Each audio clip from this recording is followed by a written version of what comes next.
ચણ કહીએ કે પછી ગુડી પડવો કહીએ, એ સિવાય એક ઉગાડી તરીકે પણ દક્ષિણ ભારતના રાજ્ય આંધ્રપ્રદેશ, તેલંગાણા અને કર્ણાટકની અંદર ઉગાડી તરીકે આ દિવસ ઉજવવામાં આવે. આ દિવસે શાસ્ત્ર મુજબ એવી માન્યતા છે કે બ્રહ્માજી પાસે જ્યારે વેદ અને શાસ્ત્રો હતા, એ હિગ્રીવ નામનો રાક્ષસ રહ્યો, એ છળ કપટ કરી અને લઈ જાય છે. લઈ અને પોતે સમુદ્રની અંદર સંતાઈ જાય છે કે એની પાસેથી કોઈ ન લઈ જાય. એટલે વિષ્ણુ ભગવાન મત્સ્ય અવતાર એટલે કે માછલીનો અવતાર લઈ અને હિગ્રીવ રાક્ષસ પાસેથી આ શાસ્ત્ર પાછા લઈ આવે છે.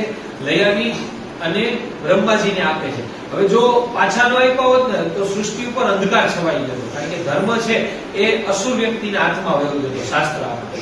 એટલે વિષ્ણુ ભગવાન મત્સ્ય અવતાર ધારણ કરી અને આ શાસ્ત્ર બ્રહ્માજીને આપે છે. જે દિવસે આપે છે એ દિવસ એટલે ચૈત્ર મહિનાનો પહેલો દિવસ, એટલે કે ચૈત્ર સુદ એકમ હતી.